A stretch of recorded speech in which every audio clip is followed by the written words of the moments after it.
ପିଲାମାନେ ସବୁଦିନ ଭଳି ଆଜି ମଧ୍ୟ ଗୋଟିଏ ସୁନ୍ଦର ମଜା ଗପଟିଏ ପଢିବା। ଆଚ୍ଛା କହିଲେ ପିଲାମାନେ, ସେ ଗପଟିର ନାଁ ହେଉଛି କ'ଣ? ନା ସେ ଗପଟିର ନାଁ ହେଉଛି ବଦମାସ ହନୁ। ତ ପିଲାମାନେ ଏହି ପଢିଆରେ ତମାନେ ହନୁକୁ ଦେଖିପାରୁଥିବ ଆଉ ତିନୋଟି କୁକୁରକୁ ମଧ୍ୟ ଦେଖିପାରୁଥିବ।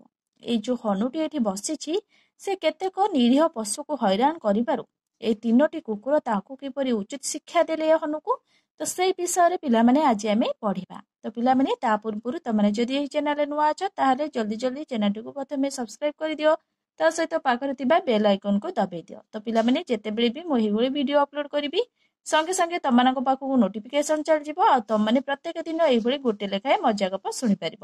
ତ ପିଲାମାନେ ପ୍ରଥମେ ଆମେ ଗପଟିକୁ ପଢି ନେବା। ପିଲାମାନେ ଏବେ ଆମେ ପଢିବା ଜାଣିବା କିପରି ବଦମାସ ହନୁକୁ ଉଚିତ ଶିକ୍ଷା ଦିଆଗଲା। ତ ପିଲାମାନେ ଗପଟିକୁ ଆମେ ଏବେ ପଢି ନେବା। ଗୋଟିଏ ପଡ଼ିଆରେ ଛେଳିଟିଏ କଅଁଳିଆ ଘାସ ବୁଲି ବୁଲି ଖାଉଥାଏ। ଏହି ସମୟରେ ଗୋଟିଏ ହନୁ କୁଆଡୁ କୁଆଡୁ ବୁଲି ବୁଲି ଆସି ସେଇ ପଡ଼ିଆରେ ବସିଥାଏ। ତ ପିଲାମାନେ ଗୋଟିଏ ପଡ଼ିଆରେ କ'ଣ ହେଇଥାଏ ନା ଛେଳିଟିଏ ଘାସ ବୁଲି ବୁଲି ଖାଉଥାଏ। ତ କଅଁଳିଆ ଘାସ ସବୁ ଖାଉଥାଏ। ସେଇ ସମୟରେ କ'ଣ ହେଲା ନା ଗୋଟିଏ ହନୁ କୁଆଡୁ ବୁଲି ବୁଲି ଆସି ସେଇ ପଡ଼ିଆରେ ବସିଲା।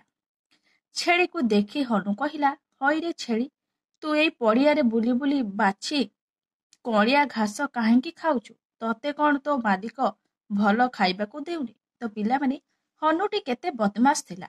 ତ ଛେଳିକି ସଙ୍ଗେ ସଙ୍ଗେ କ'ଣ କହୁଛି ନା କହୁଛି, ହଇରେ ଛେଳି, ତୁ ଏଇ ପଡ଼ିଆରେ ବୁଲି ବୁଲି ବାଛି ବାଛି କଅଁଳିଆ ଘାସ ଖାଉଛୁ, ତତେ କ'ଣ ତୋ ମାଲିକ ଖାଇବାକୁ ଦେଉନାହିଁ କି?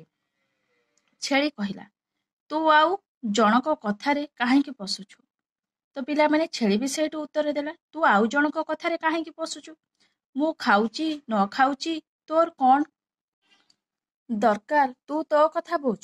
ହନୁ ଛେଳିର କଥାରେ ବିଗିଡ଼ିଗଲା ଓ ଭାବିଲା ଯେ ଗୋଟିଏ ନିରୀହ ଛେଳି ହୋଇ ତାକୁ ଜବାବ ଦେଲା। ତ ପିଲାମାନେ ଯେହେତୁ ହନୁର କଥା ଶୁଣି ଛେଳି ତାକୁ କ'ଣ କହିଲା ନା, ତୁ ଆଉ କାହା କଥାରେ କାହିଁକି ମୁଣ୍ଡ ପୁରାଉଛୁ? କିଏ ଖାଇଲା ନ ଖାଇଲା ତୁ ଏତେ ବୁଝିବା କ'ଣ ଦରକାର? ହେଲା, ତୁ ତୋ କଥା ବୁଝ। ଏତିକି ଯେମିତି ଛେଳି କହିଛି। ଛେଳି କଥା ଶୁଣି ହନୁ କ'ଣ କହିଲା ନା ହନୁ ସେଇଠୁ ବିଗିଡ଼ି ଗଲା। ଭାବିଲା ଯେ କ'ଣ ନା ନିରୀହ ଛେଳି ହୋଇ ତୁ ମତେ ଜବାବ ଦଉଛୁ।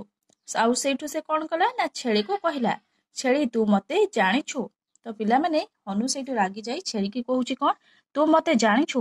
ମତେ ଜବାବ ଦେଲେ କ'ଣ କରିବି ତୁ ଜାଣିନୁ? ତ ପିଲାମାନେ ହନୁଟି ରାଗିଗଲା। ରାଗି ଯାଇକି ଛେଳିକି କହୁଛି, ତୁ ମୋ ମୁହଁରେ ଜବାବ ଦେଉଛୁ?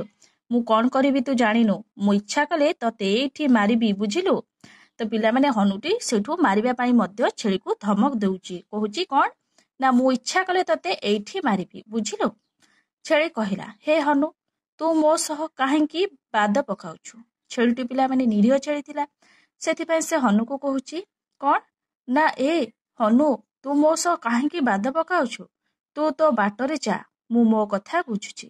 ତ ହନୁକୁ ସେଇଠୁ କହିଲା, ତୁ ତୋ ବାଟରେ ଯା, ମୁଁ ମୋ କଥା ବୁଝୁଛି। ହନୁଟା ତ ବଦମାସ, ସେ ଛେଳିକୁ ଧମକେଇ କହିଲା, ରେ ଛେଳି, ମୁଁ କେତେ କେତେ କେଉଁଠୁ ଡେଇଁ ଡେଇଁ ଆସି ମୋର ଗୋଡ଼ ହାତ ଘୋଳେଇ ହେଉଛି। ତୁ ମୋ ଗୋଡ଼ ହାତ ଆଉଁସି ଦେ। ତ ପିଲାମାନେ ଛେଳିର ଏଭଳି କଥା ଶୁଣିବା ପରେ ହନୁ ଭାବିଲା ଯେ ଛେଳି ତାକୁ ଡରୁଛି। ସେ ସଙ୍ଗେ ସଙ୍ଗେ ଆଉ ଡେରି ନ କରି ଛେଳିକୁ କହୁଛି, କ'ଣ ନା, ରେ ଛେଳି, ମୁଁ କେତେ କୁଆଡୁ ଡେଇଁ ଡେଇଁ ଆସି ମୋର ଗୋଡ଼ ହାତ ବହୁ ଜୋର ଘୋଳେଇ ହେଉଛି, ବିନ୍ଧା ହେଉଛି, ତୁ ମୋ ଗୋଡ଼ ହାତ ଆଉଁସି ଦେ। ସେଇଠୁ ତାର ପ୍ରତି ଉତ୍ତର ଦେଇ ଛେଳିଟି କ'ଣ କହିଲା ଦେଖିବା। ଛେଳି କହିଲା, ଦେଖ ହନୁ, ତୁ ମୋ ପାଇଁ କ'ଣ କରିଛୁ ଯେ ମୁଁ ତୋ ଗୋଡ଼ ହାତ ଆଉଁସି ଦେବି? ତ ପିଲାମାନେ ଛେଳିଟି ବହୁତ ଚାଲାକ ଥିଲା, ସେଇଠୁ ସେ ବି ହନୁକୁ ଛାଡ଼ିଲାନି। ହନୁକୁ କହିଲା, ରେ ହନୁ, ତୁ ମୋ ପାଇଁ ଆଜି ପର୍ଯ୍ୟନ୍ତ କ'ଣ କରିଛୁ ଯେ ମୁଁ ତୋ ଗୋଡ଼ ହାତ ଆଉଁସି ଦେବି? ହନୁ ବଦମାସକୁ ବି ରାଗି। ତ ପିଲାମାନେ ହନୁଟି ବହୁତ ବଦମାସ ଥିଲା, ତା ସହିତ ବହୁତ ରାଗି ମଧ୍ୟ ଥିଲା। ସେ ଛେଳି କଥାରେ ରାଗି ଛେଳିକି ଦି ଚାପୁଡ଼ା ଦେଲା। ତ ପିଲାମାନେ ଯେହେତୁ ଛେଳି ବହୁତ ନିରୀହ ଥିଲା, ସେଥିପାଇଁ ସେ ଛେଳିର ଏଭଳି କଥା ଶୁଣି ଯେହେତୁ ଛେଳି ମନା କଲା ତା ଗୋଡ଼ ହାତ ଆଉଁସିବାକୁ, ସେଥିପାଇଁ ସେ ଛେଳି ଉପରେ ରାଗିକି ଛେଳିକି ଦି ଚାପୁଡ଼ା ଦେଲା। ପୁଣି କହିଲା, ତୁ କେବେ ମତେ ଜବାବ ଦେବୁନି। ଯେତେବେଳେ ମତେ ଜବାବ ଦେବୁ ଏମିତି ମୋ ଠାରୁ ଚାପୁଡ଼ା ଖାଇବୁ, ବୁଝିଲୁ? ତ ପିଲାମାନେ ହନୁଟି ଯେହେତୁ ବହୁତ ବଦମାସ ଥିଲା, ବହୁତ ରାଗି ଥିଲା, ସେ ଛେଳିର ଏଭଳି କଥା ଶୁଣି ସେ ଛେଳି ଉପରେ ରାଗି ଯାଇ ବହୁତ କ'ଣ କଲା ନା ଦୁଇ ଚାପୁଡ଼ା ଦେଲା।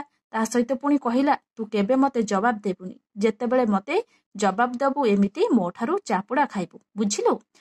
ଏତିକି କହି ହନୁ ସେଇଠି ବସିଥାଏ। ତ ପିଲାମାନେ ଏତିକି କହି ହନୁ ସେଇଠି ବସିଥାଏ। ତ ପିଲାମାନେ ଦେଖିବା ନିରୀହ ଛେଳିଟି କ'ଣ କଲା ଛେଳି ହନୁ ପାଖରେ ମାଡ଼ ଖାଇ ମନ ଖରାପ କରୁଥାଏ ଓ ଭାବୁଥାଏ ଯେ ସେ ନିରୀହ ବୋଲି ହନୁର ଜବାବ ଦେଇପାରୁନି। ତ ପିଲାମାନେ ଛେଳି ସେଇଠି ହନୁ ପାଖରେ ମାଡ଼ ଖାଇ ମନ ଖରାପ କରୁଥାଏ। ବିଚାରି ଛେଳି ବା ସେ କଣ କରିପାରିଥାନ୍ତା ଓ ଭାବୁଥାଏ ଯେ ସେ ନିରୀହ ବୋଲି ହନୁର ଜବାବ ଦେଇପାରୁନି।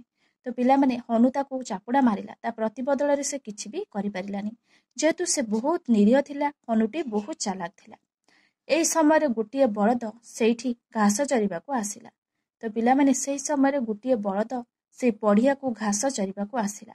ବଳଦକୁ ଦେଖି ଛେଳି କହିଲା, ହେ ବଳଦ, ତୁମେ ଏଠିକି ଆସିବା ଆଗରୁ ଏ ହନୁ ମତେ ଅଯଥାରେ ଚାପୁଡ଼ା ମାରି ଏଇଠି ବସିଛି।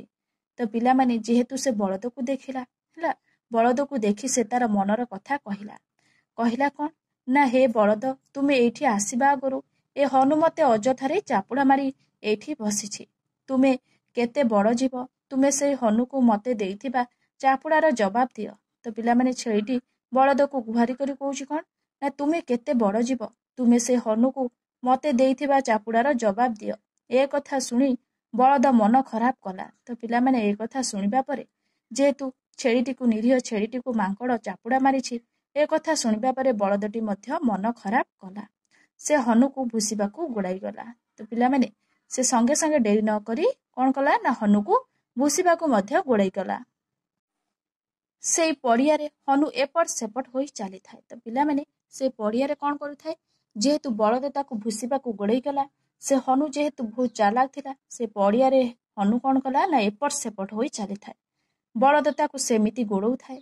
ବଳଦ ତାକୁ ଯେତେ ବେଶୀ ମାରିବାକୁ ଗୋଡ଼ଉଥାଏ, ସେ ବେଶୀ ଖୁସି ହୋଇ ଖେଳି ଚାଲିଥାଏ। ତ ପିଲାମାନେ ଯେହେତୁ ହନୁଟି ବହୁତ ଚାଲାକ, ଯେତେବେଳେ ବଳଦ ତାକୁ ମାରିବାକୁ ଗୋଡ଼ଉଥାଏ, ସେ ସେତେ ବେଶୀ ଖୁସି ହୋଇ ଖେଳି ଚାଲିଥାଏ, ସେତେ ବେଶୀ ଡେଇଁ ଡେଇଁ ଚାଲିଥାଏ। ତାକୁ ଗୋଡ଼େଇ ଗୋଡ଼େଇ ବଳଦ ବେଦମ ହୋଇଗଲା। ତ ପିଲାମାନେ ତାକୁ ଗୋଡ଼େଇ ଗୋଡ଼େଇ ବଳଦଟି ବେଦମ ହୋଇଗଲା, ହାଲିଆ ହୋଇଗଲା। ବଳଦ ତାକୁ ଗୋଡ଼େଇବା ମାତ୍ରେ ସେ କଣ କରୁଥିଲା ନା, ଗଛ ଉପରକୁ ଚଢ଼ି ଯାଉଥିଲା, ହେଲା, ଦୌଡ଼ୁଥିଲା। ବଳଦ ଆଉ ସେ ଗଛ ଉପରକୁ ଚଢ଼ି ପାରିବନି, ଏଇଭଳି ତାକୁ ବେଦମ କରିଦେଲା, ହାଲିଆ କରିଦେଲା।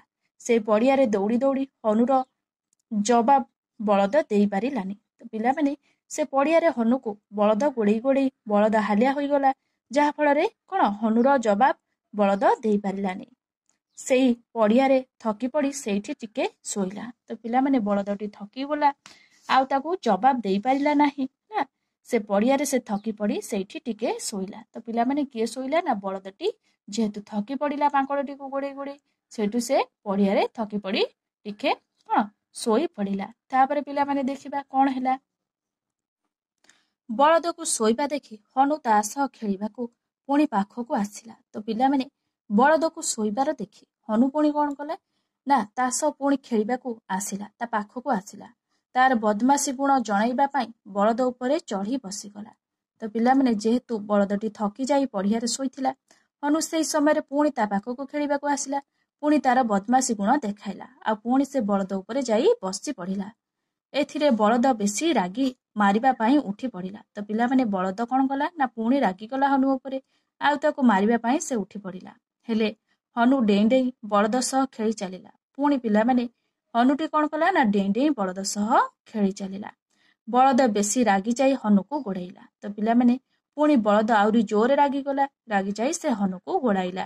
ତଥାପି ହନୁର କିଛି କରିପାରିଲାନି। ତ ପିଲାମାନେ ବଳଦ ବା ହନୁର କଣ କରିପାରିବ, ବଳଦ ହନୁକୁ ଗୋଡ଼ାଇଲେ ହନୁ ସଙ୍ଗେ ସଙ୍ଗେ ଗଛ ଉପରକୁ ଚଢ଼ିଯିବ, ହେଲା, ବଳଦ ଗଛ ଉପରକୁ ଚଢ଼ି ପାରିବନି, ହେଲା। ତ ସେଥିପାଇଁ କଣ କଲା ନା, ହନୁକୁ ଗୋଡ଼େଇ ଗୋଡ଼େଇ ବଳଦ ହାଲିଆ ହୋଇଗଲା। ବଳଦ ସେତେବେଳକୁ ବହୁତ ବେଶୀ ହାଲିଆ ହୋଇଗଲା, ଏଣୁ ସେ ପଡ଼ିଆ ଛାଡ଼ି ପଳାଇଲା। ତ ପିଲାମାନେ ଯେହେତୁ ସେ ହନୁକୁ ଗୋଡ଼େଇ ଗୋଡ଼େଇ ବହୁତ ହାଲିଆ ହୋଇଗଲା, ଏଣୁ ସେ ପଡ଼ିଆ ଛାଡ଼ି ପଳାଇଗଲା। ତ ପିଲାମାନେ ବଳଦଟି ଯେହେତୁ ହନୁକୁ ଗୋଡ଼େଇ ଗୋଡ଼େଇ ସେ ବହୁତ ଥକିଗଲା, ବହୁତ ହାଲିଆ ହୋଇଗଲା, ଶେଷରେ ସେ ପଡ଼ିଆ ଛାଡ଼ି ପଳାଇଲା। ତ ପିଲାମାନେ ଦେଖିବା ତାପରେ କଣ ହେଲା। ବଳଦ ବାଟରେ ଯାଉ ଯାଉ ଗୋଟିଏ କୁକୁରକୁ ଦେଖି ବଦମାସ ହନୁ କଥା କହିଦେଲା। ତ ପିଲାମାନେ ବଳଦ ଯେହେତୁ ଥକି ଯାଇଥିଲା ବହୁତ, ସେ ପଡ଼ିଆ ଛାଡ଼ି ପଳାଇଲା। ଏଇ ଯିବା ସମୟରେ ସେ ଗୋଟିଏ କୁକୁରକୁ ବାଟରେ ଦେଖିଲା, ହେଲା। ଏଇ ବଦମାସ ହନୁର ସବୁ କଥା ସେ କୁକୁରକୁ କହିଦେଲା। ଏ କଥା ଶୁଣି କୁକୁର ତାର ଆଉ ଦୁଇଟା ସାଥୀ ନେଇ ହନୁକୁ କାମୁଡ଼ିବାକୁ ଗୋଡ଼େଇଲେ। ତ ପିଲାମାନେ କୁକୁରଟି ଏ କଥା ଶୁଣି ମଧ୍ୟ ବହୁତ ରାଗିଗଲା, ଆଉ ତାର ସାଙ୍ଗ 2 ଜଣଙ୍କୁ ମଧ୍ୟ କହିଦେଲା, ହେଲା। ସେ ଆଉ 2 ଜଣ ସାଙ୍ଗମାନଙ୍କୁ ନେଇ ହନୁକୁ କାମୁଡ଼ିବାକୁ ଗୋଡ଼େଇଲେ। 3ଟା ଯାକ ହନୁକୁ ଏତେ ଜୋରରେ ଗୋଡ଼େଇଲେ ସେଥିରେ ହନୁ ଏତେ ଡରିଗଲା ଯେ ସେ ଏପଟ ସେପଟ ହେଇ ଡେଇଁ ଡେଇଁ ବହୁତ ହାଲିଆ ହୋଇଯାଇଥାଏ। ତ ପିଲାମାନେ ତିନିଟା ଯାକ କୁକୁର କ'ଣ କଲେ ନା ହନୁକୁ ଏତେ ଜୋରରେ ଗୋଡ଼େଇଲେ ଯେ ସେଥିରେ ହନୁ ଏତେ ଡରିଗଲା ଯେ ସେ ଏପଟ ସେପଟ ହେଇ ଡେଇଁ ଡେଇଁ ବହୁତ ହାଲିଆ ହୋଇଯାଇଥାଏ। ପାଖରେ କେଉଁଠି କିଛି ଗଛ ବି ନଥାଏ। ହନୁ ଯେତେ ଜୋରରେ ଦୌଡ଼ିଲେ ବି କୁକୁର ତାକୁ ନ ଛାଡ଼ିବାରୁ ସତରେ ସେ ଦୌଡ଼ି ଦୌଡ଼ି ତା ଦେହ ହାତ ସବୁ ଘୋଳେଇ ହେଉଯାଇଥାଏ। ତ ପିଲାମାନେ ସେଠି କୁକୁରମାନେ ତାକୁ ଯେହେତୁ ତିନୋଟି କୁକୁର ଗୋଟିଏ ହନୁକୁ ଗୋଡ଼ାଇଲେ, ହନୁ ବହୁ ଜୋରେ ଡରିଗଲା, ବହୁ ଜୋରେ ଭୟଭୀତ ହୋଇଗଲା। ପାଖରେ କିଛି ବି ଗଛ ନଥାଏ।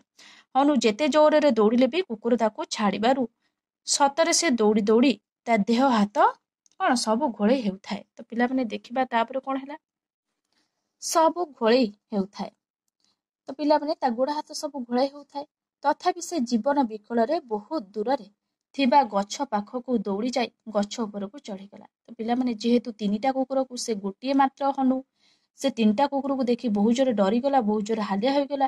ସେ ସଙ୍ଗେ ସଙ୍ଗେ ଆଉ ଡେରି ନ କରି ସେ ଜୀବନ ବିକଳରେ ବହୁତ ଦୂରରେ ଥିବା ଗଛ ପାଖକୁ ଦୌଡ଼ି ଯାଇ ସେ ଗଛ ଉପରକୁ ସେ ଚଢ଼ିଗଲା।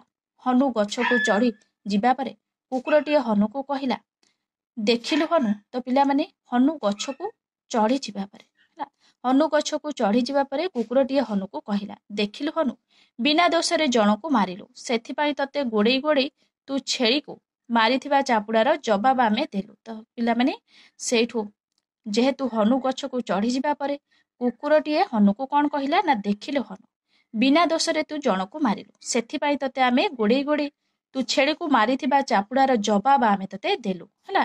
ତ ପିଲାମାନେ କୁକୁରମାନେ ଏଇ କଥା ମାଙ୍କଡ଼କୁ କହୁଛନ୍ତି ବା ହନୁକୁ କହୁଛନ୍ତି, ଏଣିକି ତୁ ଆଉ କେବେ ବଦମାସି କରିବୁନି। ତ ପିଲାମାନେ ତାକୁ ପୁଣି କୁକୁର କହୁଛନ୍ତି, ଏଣିକି ତୁ ଆଉ କେବେ ବି ବଦମାସ କରିବୁନି। ତୁ ଏମିତି ଯଦି ଥରକୁ ଥର କାହାକୁ ହଇରାଣ କରୁ ତତେ ପୁଣି ଏମିତି ଗୋଡ଼େଇ ଗୋଡ଼େଇ ହଇରାଣ କରିବୁ। ତ ପିଲାମାନେ ତାକୁ କୁକୁରମାନେ କହୁଛନ୍ତି ହନୁକୁ କ'ଣ, ତୁ ଏମିତି ଯଦି ଥରକୁ ଥର କାହାକୁ ହଇରାଣ କରୁ ତତେ ପୁଣି ଏମିତି ଆମେ ଗୋଡ଼େଇ ଗୋଡ଼େଇ ହଇରାଣ କରିବୁ। ଏବେଠୁ ତୁ ଆମକୁ ବି ମନେ ରଖିବୁ। ତ ପିଲାମାନେ ଏବେଠୁ ତୁ ଆମକୁ ମନେ ରଖିବୁ, ଏ କଥା କୁକୁରମାନେ ହନୁକୁ କହୁଛନ୍ତି। ଛେଳି ସିନା ନିରୀହ, ଆମେ ସେମିତି ନୁହେଁ। ନିରୀହକୁ ତୁ ହଇରାଣ କଲେ ତତେ ବି କେହି ହଇରାଣ କରିବାକୁ ଅଛି ବୋଲି ଏ କଥା ଜାଣି ତୁ ବଦମାସି ଛାଡ଼ିଦେ। ତ ପିଲାମାନେ ସେଇଠୁ କୁକୁରମାନେ ହନୁକୁ କହୁଛନ୍ତି, ଛେଳି ସିନା ନିରୀହ, ସେ ତୋର କିଛି କରିପାରିଲାନି, ଆମେ କିନ୍ତୁ ସେମିତି ନୁହେଁ, ଆମେ ତତେ କେବେ ବି ଛାଡ଼ିବୁନି। ନିରୀହକୁ ତୁ ହଇରାଣ କଲେ ତତେ ବି କେହି ହଇରାଣ କରିବାକୁ ଅଛି ବୋଲି ଏ କଥା ତୁ ଜାଣି ବଦମାସି ଛାଡ଼ିଦେ। ତ ପିଲାମାନେ ଏ କଥା କିଏ କହୁଛି ନା କୁକୁରମାନେ ହନୁକୁ କହୁଛନ୍ତି ହେଲା। ଛେଳିକୁ ମାରୁଥିବା କ'ଣ, ଛେଳିକି ଯୋଉ ହନୁ ଚାପୁଡ଼ା ମାରିଲା ହେଲା, ତାର ଜବାବ ମଧ୍ୟ କୁକୁରମାନେ ମାଙ୍କଡ଼କୁ ଦେଲେ ହେଲା। ତ ପିଲାମାନେ ଏ ଗପରୁ ତମାନେ କ'ଣ ଶିଖିଲ, ଆମେ ଯଦି କୌଣସି ନିରୀହ ଲୋକଙ୍କୁ ହଇରାଣ କରିବା, ବିନା ଦୋଷରେ ଶାସ୍ତି ଦେବା ହେଲା, ଆମକୁ ବି କିଏ କ'ଣ ହଇରାଣ କରିବ ଆଉ ଶାସ୍ତି ମଧ୍ୟ ଦବ। ତ ପିଲାମାନେ ଆମେମାନେ କ'ଣ କରିବା ନା କୌଣସି ଲୋକକୁ ବି ଜାଣି ଜାଣି ହଇରାଣ କରିବାନି, ଆଉ କୌଣସି ନିରୀହ ଲୋକଙ୍କୁ କ'ଣ ବିନା ଦୋଷରେ କିଛି ବି ଶାସ୍ତି ଦେବା ନାହିଁ। ଠିକ ଅଛି ପିଲାମାନେ। ତ ପିଲାମାନେ ମୁଁ ଆଶା କରୁଛି ନିହାତି ଭାବରେ ତମମାନଙ୍କୁ ଏଇ ଗପଟି ଭଲ ଲାଗିଥିବ। ଯଦି ତମମାନଙ୍କୁ ଏଇ ଗପଟି ଭଲ ଲାଗିଥିବ ନିହାତି ଭାବରେ ଲାଇକ୍, ସେୟାର, ସବସ୍କ୍ରାଇବ କରିବାକୁ ଜମା ବି ଭୁଲିବନି। Thank you.